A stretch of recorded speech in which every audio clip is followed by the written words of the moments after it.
je m'appelle Ilan Vogt, je suis plasticien tisserand et depuis 2011,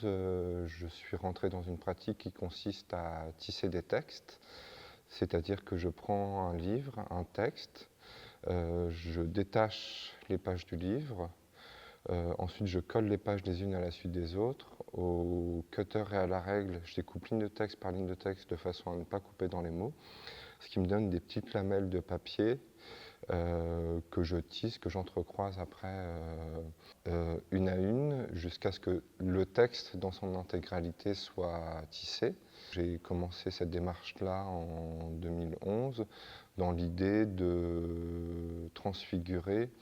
et de traduire du texte au textile et de faire en sorte à ce qu'on puisse sentir et ressentir le texte de façon purement visuelle, dans l'instant de l'art visuel et dans l'instant du tissage, c'est-à-dire plus en lecture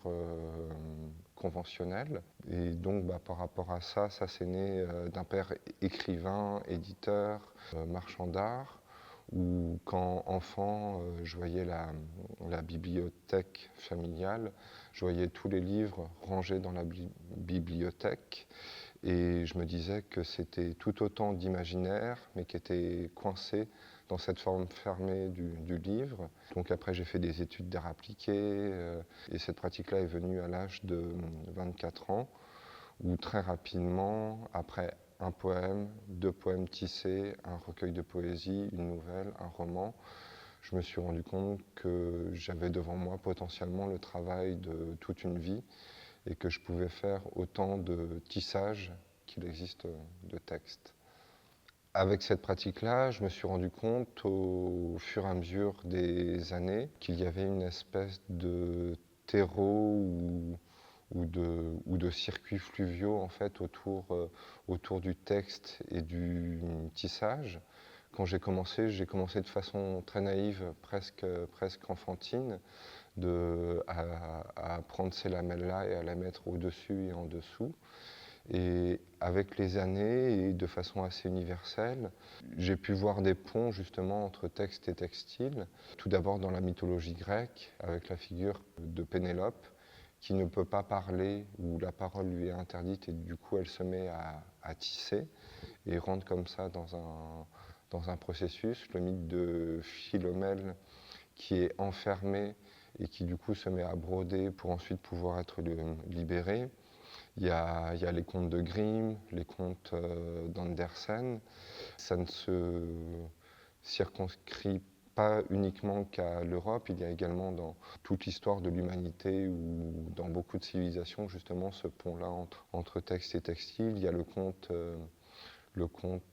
nord-africain, je crois, du roi tisserand. Il y a ce rituel-là,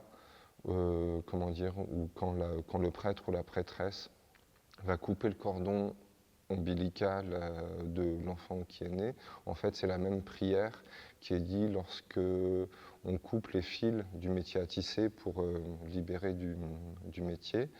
Et il y a également les quipus en Amérique du Sud, qui était un système d'écriture à base de petites cordelettes, où on pense que c'est une logique de comptabilité, mais également que les nœuds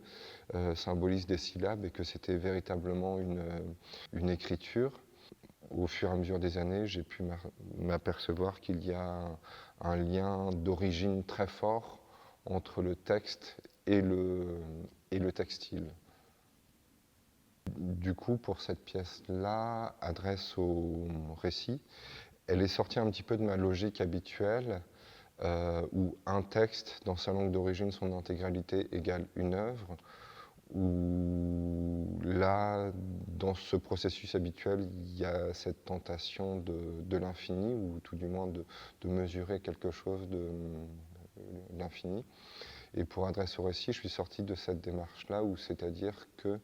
c'est plein de textes dans plein de langues différentes pour donner une grande pièce, mais avec comme point commun quand même cette mesure de donner à percevoir une toute petite partie de ce que peut être l'infini des récits. Donc dans ce tissage-là, il y a